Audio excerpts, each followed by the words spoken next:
Welcome back to the channel. I'm Colin and this is the review of the Moritz Dragon. Moritz is a boutique IEM brand based in Hong Kong. The Moritz Dragon is their third IEM.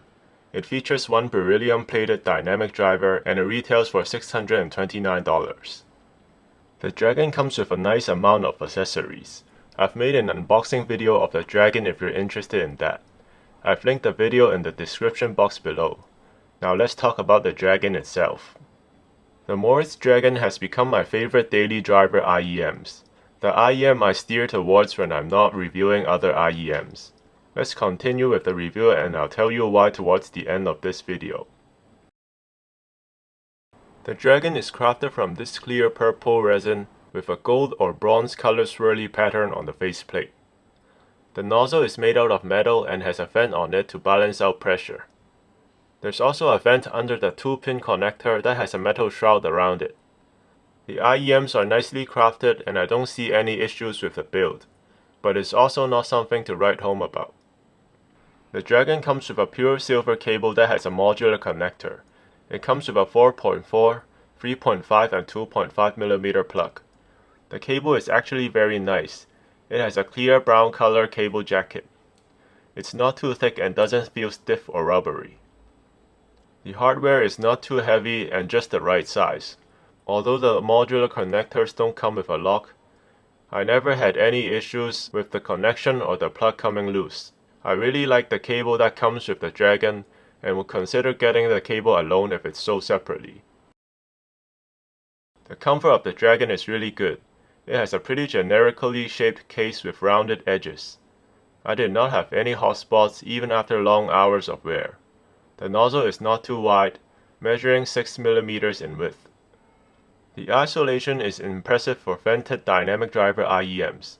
It's one of the best I've tried, definitely above average among vented dynamic driver IEMs.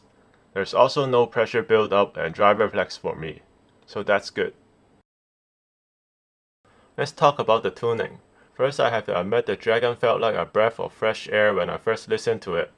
It has a V-shaped tuning that distincts itself from the typical Harman tuning. I don't hate the Harman tuning, but it definitely isn't my favorite. I'm glad to hear IEMs like these that are tuned slightly different. Personally, I'm a bit of a bass head, and the Dragon satisfies my desire for heavy-hitting bass that's also fast and has enough separation to maintain clarity in the mid-range. The Dragon is a fun-sounding IEM, and the bass is definitely the main attraction here. The Dragon has a bass boost mainly in the sub-bass region. It's very quick and slams hard when the track asks for it. You can really feel the rumble in tracks like A Dark Knight from the Batman soundtrack. However, in songs that don't have a lot of sub-bass and more acoustic songs, the bass response is actually fairly neutral. But for EDM, hip-hop, and rock songs that registers in the sub-bass region, the Dragon is very fun and satisfying to listen to. I think the bass quality and the quantity of it will satisfy bass heads. Although the Dragon is bass heavy, especially in the sub-bass region, the bass does not bleed into the mids and there's a lot of clarity in the mid-range of the Dragon. The mids of the Dragon is smooth and has a slight forwardness to it. It's able to bring out a lot of details in vocals and the mid-range in a natural way as you expect from a nicely implemented dynamic driver. The attack and decay of the notes sound more gradual when compared to many multi-driver IEMs. Things like vocals and guitars have a lot of detail, and yet don't sound fatiguing. Talking about vocals, I think female vocals just sound slightly better than male vocals on the Dragon. It has a bit more of a presence, but this may be personal preference for me. Listening to Keith Don't Go by Nils Lofgren on the Dragon, everything just sounded so natural and real. It's like I can see the guitar strings vibrate from his acoustic guitar. Super detailed but not piercing and fatiguing in any way. And great separation with the vocals. This must be one of the best acoustic guitar recordings ever. If you've never heard this recording, please try it out. The highs on the Dragon sounds natural and is on the safer side. It would be safe to say that the Dragon will suit you even if you're sensitive to treble. That said, the Dragon will not provide you with super sharp and bright highs. What you get is an honest and natural presentation of the treble. The soundstage is spacious and deep on the Dragon, not the widest in the price range when you compare it with some multi-driver IEMs. But the imaging and instrument separation is really strong on the Dragon. Also note that wider board tips and a powerful source will have a notable effect on the stage of the Dragon. This brings us to the next part. The Moritz Dragon loves power. It scales really well with a source with high power. The first thing Alex from Moritz told me was the Dragon needs to be paired with a powerful source. It's an IEM that's easy to drive, but difficult to drive well. You will preferably at least use a decent dongle deck with a higher current output to drive the Dragon to fuller potential. I've been using the Dragon with the iBasso DC Elite, DX180, and the Atom 2 stack, and they are all able to provide enough power to drive the Dragon well. With sufficient power, you'll get a wider soundstage and more separation between instruments. The attack of the sound also becomes quicker. However, I don't think the overall tonality of the frequency response changes much with different power outputs, unlike the Meze Alba in my previous review. Maybe the bass impact is a little bit less when there's not enough power, which makes the Dragon sound a bit hot on the treble.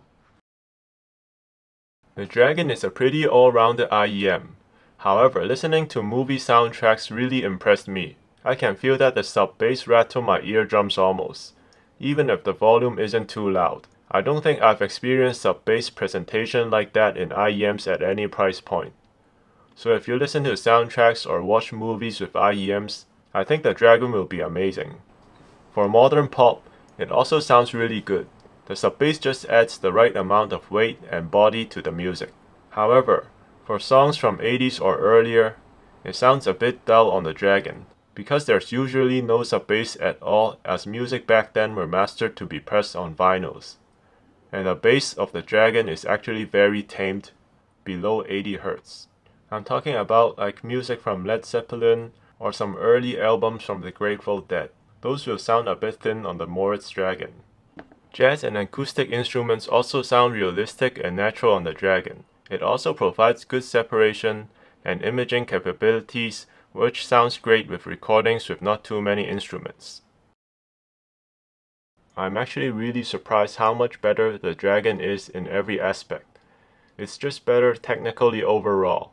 I thought the Vega will be able to compete in the sub-bass department, but playing a Dark Knight with both of them, the Vega just sounded like a subwoofer in an untreated room. The sub-bass of the Dragon was much more defined and revealing in that track, which was a bit of a surprise to me, as the Vega was a set I really liked. This is a much closer comparison in terms of technicalities. I went out to try the IE600 after I received the Dragon, as I thought there are a lot of similarities between them. During the comparison, I found that the IE600 had a slightly wider soundstage. The mids on the Dragon sound slightly warmer, have a heavier note weight on them, while the 600 sounds airier. As for the treble, the IE600 feels more expansive, and it's able to bring out more micro details. However, it may be a bit hot for treble sensitive users, and I think that the Dragon has a more natural treble presentation. As mentioned in the introduction, the Moritz has become my favorite daily driver IEM, and here's why.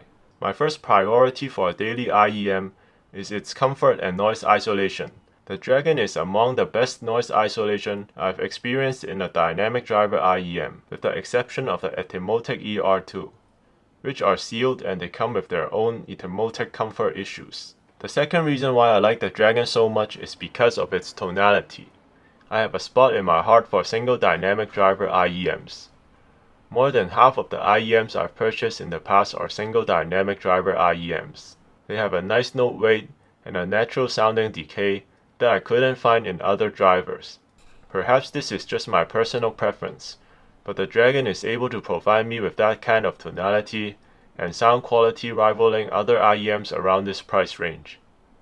It might not be as technical as hybrid or tribrid IEMs in this price, but it's able to provide a tonality and coherency only dynamic drivers can produce.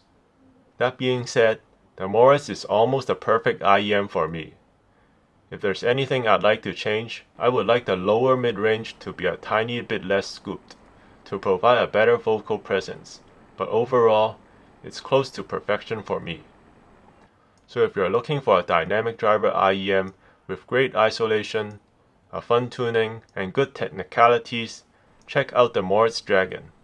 I think you'll like them as much as I do. I hope the Dragon and other Moritz IEMs will be available in more places in the future, as it seems it's only available at Moritz's website at the moment, and I'm also interested to know what Moritz will have to offer in the future. I think their product lineup is pretty unique despite being a new player in the field. This is the end of my review. Let me know your thoughts on the Dragon in the comments below. Do you think it's overpriced for a single driver IEM? Please like this video and subscribe to the channel if you found this useful. I'll see you in the next video.